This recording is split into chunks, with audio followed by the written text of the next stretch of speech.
Waalaikumsalam.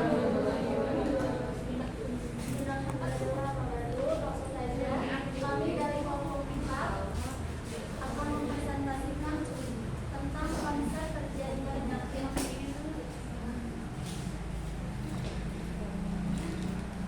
Saya di sini sebagai MC dan di samping saya ada Prima sebagai pemateri kedua, sampingnya ada Akila sebagai pemateri pertama dan di samping kanan saya ada Chris sebagai pemateri kedua.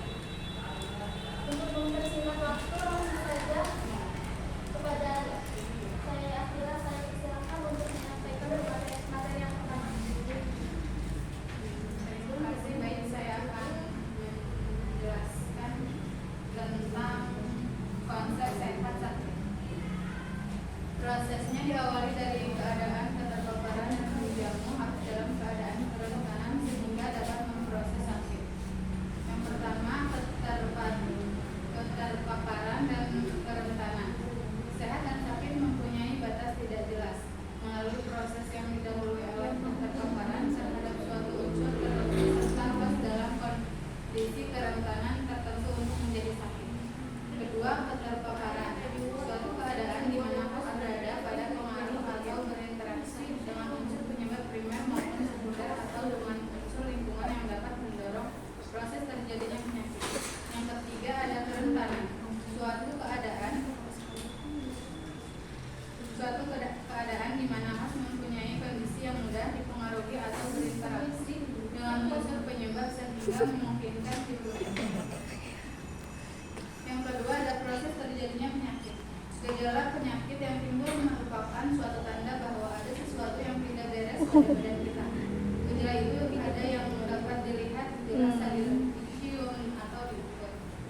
Ada gejala yang dapat dirasakan oleh pasien, ada pula gejala yang baru dapat diketahui oleh seorang dokter atau perawat sewaktu diadakan pemeriksaan.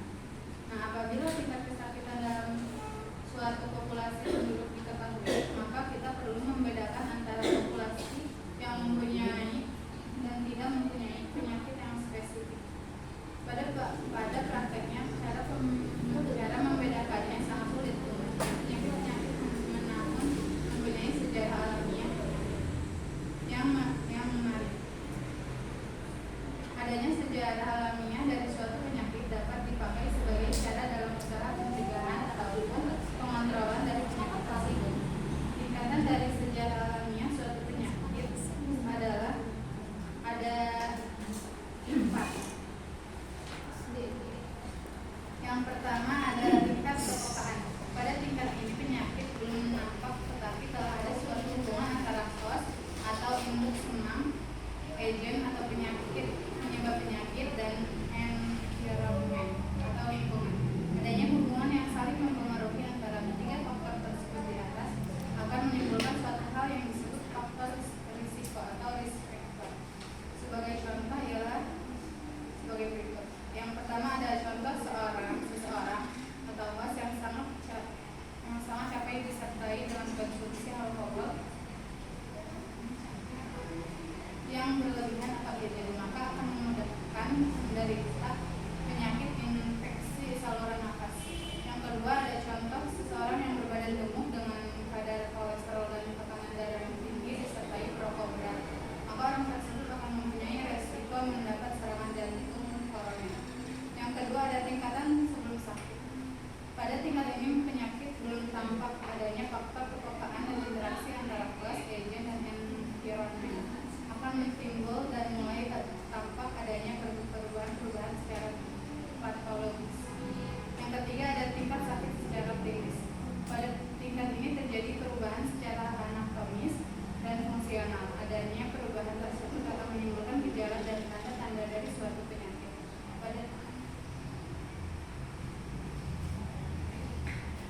Yang keempat ada tingkatan kecacatan. Ada penyakit yang dapat sembuh dengan sendirinya tanpa diberikan sesuatu pengobatan. Ada pula penyakit yang tetap berlangsung sampai lama walaupun sudah mengalami pengobatan, dan dalam hal ini dapat menimbulkan kerusakan pada bagian tubuh dan dapat memberikan kecacatan. Risiko dari keadaan tersebut adalah mungkin namanya proses penyakit tersebut yang bisa menimbulkan cacat pada bagian tubuh tertentu.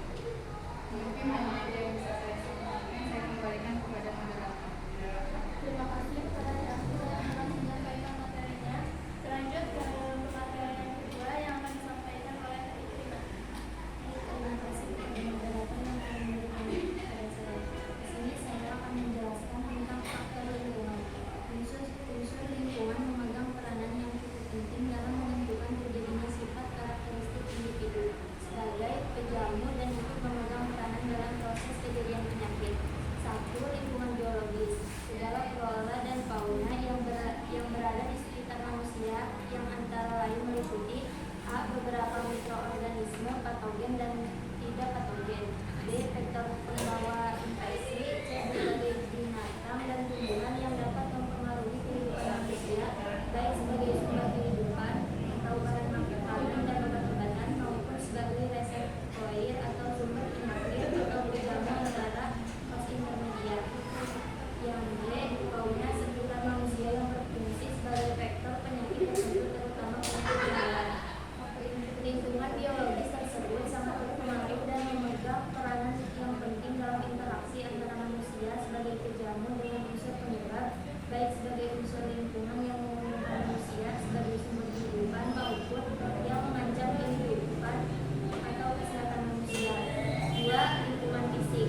Keadaan fisik sekitar manusia yang berpengaruh terhadap manusia baik secara langsung maupun terhadap lingkungan biologis dan lingkungan sosial manusia. Lingkungan fisik termasuk unsur kimiawi serta radiasi meliputi A. Udara, keadaan cuaca, geografis dan golongan. B. Air, baik sebagai sumber kehidupan maupun sebagai bentuk pemancaran pada air. C.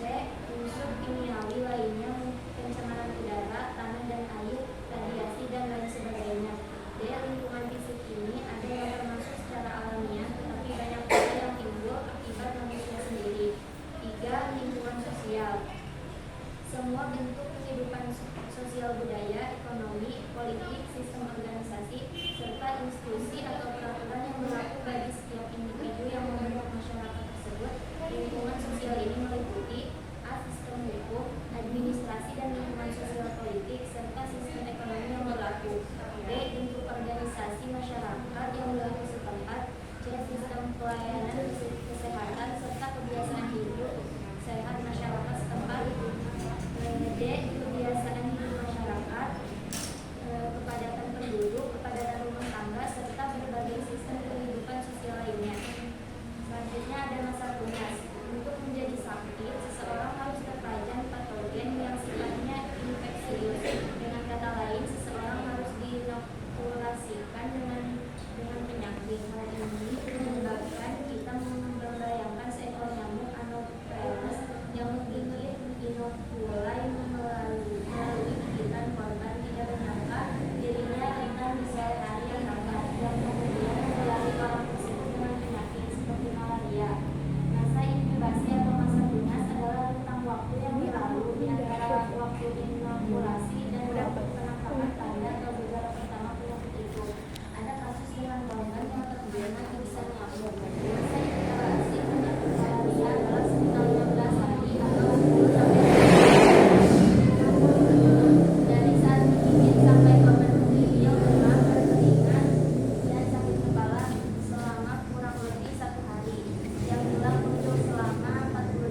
primordial prevention, pencegahan awal.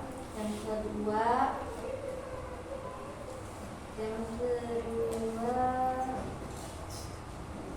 primer prevention. Yang ketiga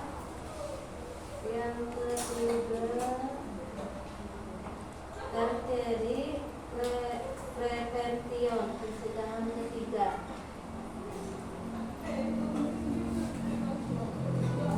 Satu, pencegahan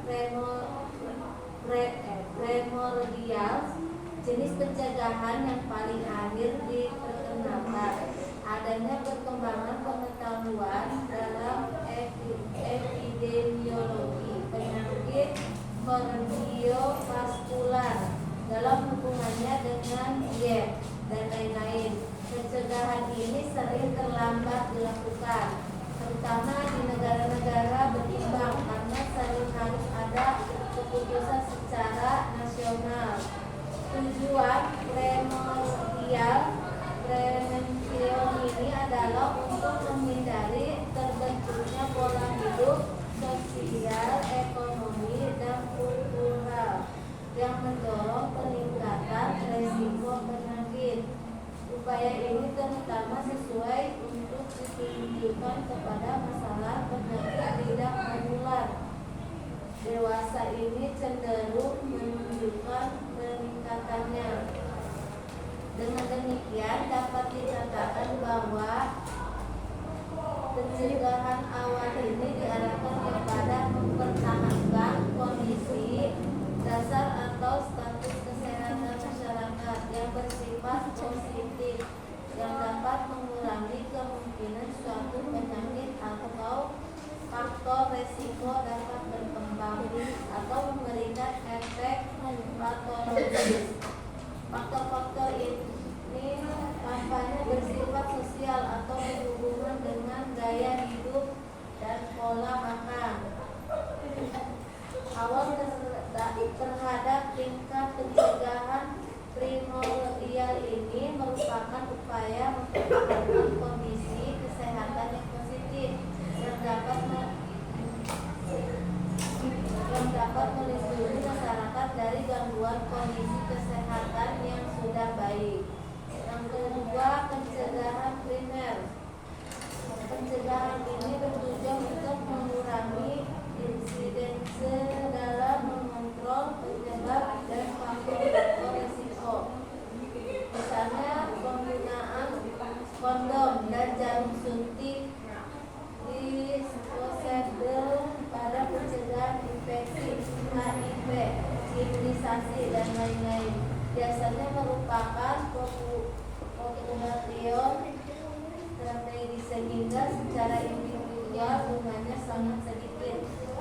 Pengguna sehat best program berhenti merokok. Yang ketiga, pencegahan sekunder. Pencegahan ini untuk menyembuhkan dan mengurangi akibat yang lebih serius lewat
Poin kedua yang pencegahan primer.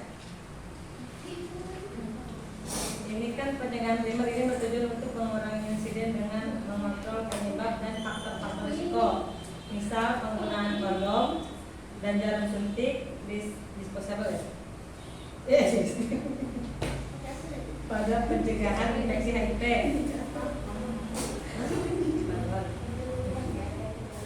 Infeksi HIV, imunisasi dan lain-lain. Biasanya merupakan pembelajaran strategi sehingga secara individual gunanya sangat sedikit ya. Ini kan tentang pencegahan infeksi HIV ya. Apakah disebabkan melewati aku tadi jarum suntik? Ya. Makanya ngomong sensitif. Jadi gitu. Kan kalau misalkan kalau berhubungan pakai alat kontrasepsi mah nggak bukan, maksudnya nggak bakalan jadi apa sih tubuh ya kan? Alat kontrasepsi mencegah. Jadi ini otomatis nggak. Apakah pencegahan itu satu tidak, maaf ya, ini kalau ada yang masih single ya, teman buat punya pengalaman aja ya. Apakah pencegahannya hanya tidak berhubungan dengan sesama jenis atau beda jenis atau jarum? Pencegahannya selain suntik melakukan menggunakan apa sih namanya?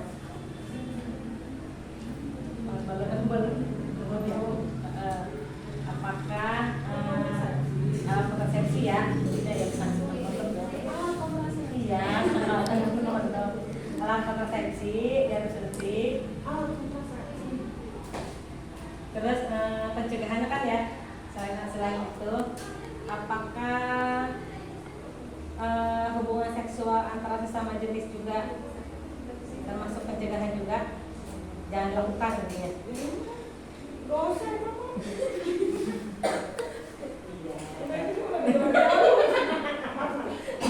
maksudnya salah satu saya juga pengalaman ya, salah satunya itu juga berarti ya, tambahan berarti satu lagi, bukan cuma alat kontrasepsi, jarum suntik, berhubungan sesama jenis kan nggak ada ya di situ ya.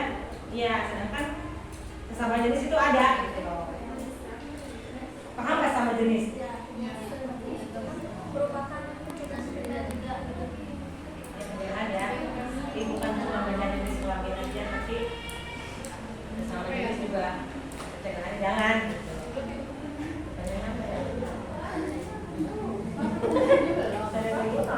Belum. pertanyaannya, ya itu udah. Pertanyaannya apa? Tanya. Sudah, saya baca lagi. Pertanyaannya apa?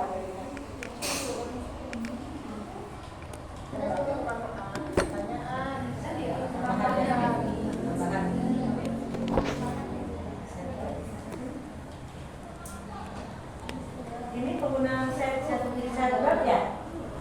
Maksudnya apa ya? Penggunaan selebgram aman. Sadar itu pengaman. Selain kondom, Sabun pengaman.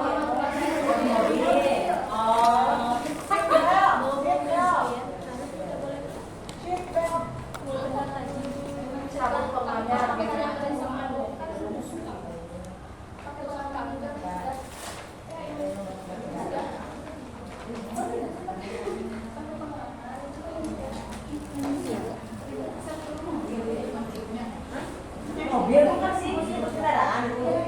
Oh.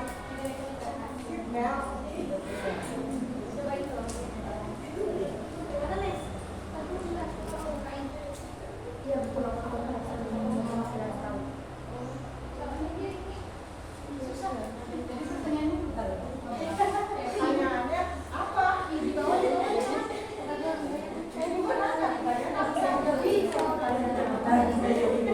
Terima ya, kadang ada tambahan ya pertanyaan.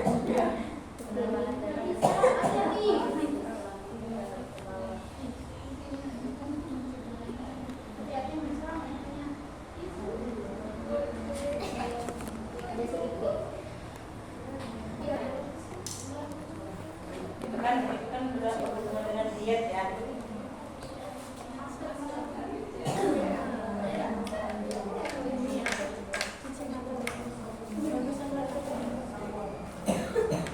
Nah sayang, saya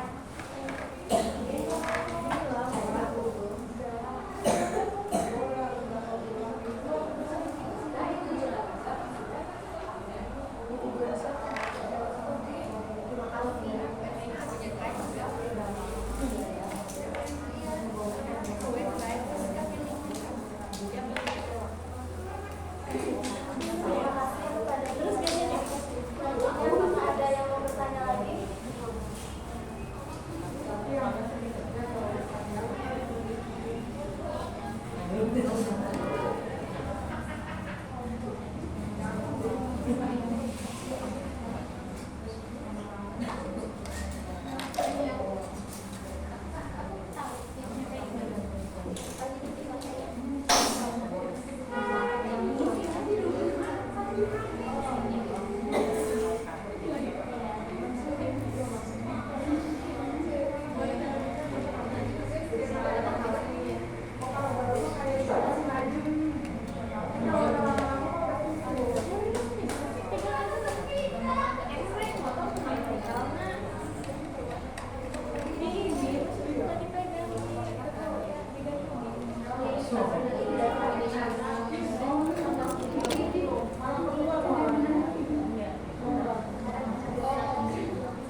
Jika tidak ada yang bertanya lagi, izinkan kami untuk menjawab pertanyaan dan bertanya yang akan dijawab oleh Anda.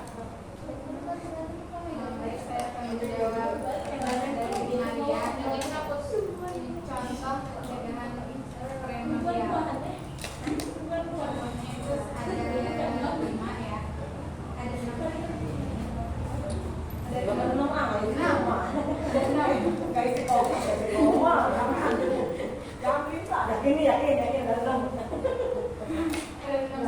Yang pertama itu ada promosi pola makan sehat, kayak edukasi dan promosi mengenal pentingnya mengkonsumsi makanan sehat sesuai kandungan gizi seperti buah-buahan, sayuran, biji-bijian, itu dan protein sehat. Biji-bijian itu. Yang kedua adalah pengurangan konsumsi gula dan garam. Pengurangan konsumsi gula dan garam.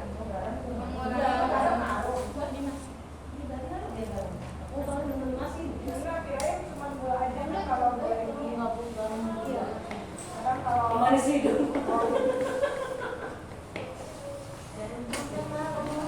Garam ngaruh ya? Nggak tahu.